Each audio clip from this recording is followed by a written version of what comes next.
BSNL நிறுவனத்தில் பணியாற்றி வரும் ஊழியர்களுக்கான 20வது அகில இந்திய BSNL விளையாட்டுப் போட்டிகள் துவக்க விழா கோவை வ.உ.சி. மைதானத்தில் நடைபெற்றது.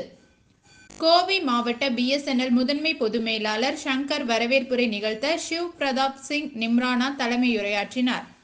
தமிழ்நாடு தொலைத்தொடர்பு வட்ட தலைமை பொது மேலாளர் பனாவத்து வெங்கடேஸ்வரலு சிறப்பு விருந்தினராக கலந்து கொண்டு விளையாட்டுப் போட்டிகளை துவக்கி வைத்தார். விழாவில் முன்னாள் சர்வதேச டென்னிஸ் விளையாட்டு வீரர் KG ரமேஷ் மற்றும் கேரள முன்னாள் கூடைப்பந்து மாநில விளையாட்டு வீரர் R. முரளி ஆகியோர் சிறப்பு அழைப்பாளர்களாக கலந்து கொண்டு சிறப்பித்தனர். அதன் பின்னர் கைப்பந்து, கூடைப்பந்து மற்றும் டென்னிஸ் போட்டிகள் நடைபெற்றது. கூடைப்பந்து லீக் போட்டிகளில் தமிழ்நாடு அணி இமாச்சல பிரதேச அணியை 76க்கு 49 என்ற புள்ளி கணக்கிலும், கேரள அணி மகாராஷ்டிரா அணியை 58க்கு 18 என்ற புள்ளி கணக்கிலும் மற்றும் மேற்கு வங்க அணி சத்தீஸ்கர் அணியை 60க்கு 43 என்ற புள்ளி கணக்கிலும் வென்றன.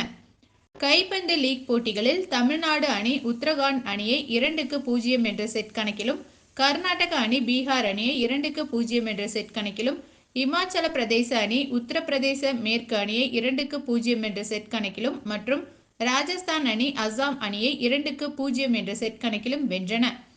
டென்னிஸ் போட்டிகளில் உத்தரகாண்ட் அணி உத்தரப்பிரதேச மேற்கு அணியையும் மற்றும் பஞ்சாப் அணி உத்தரப்பிரதேச அணியையும் வென்றன.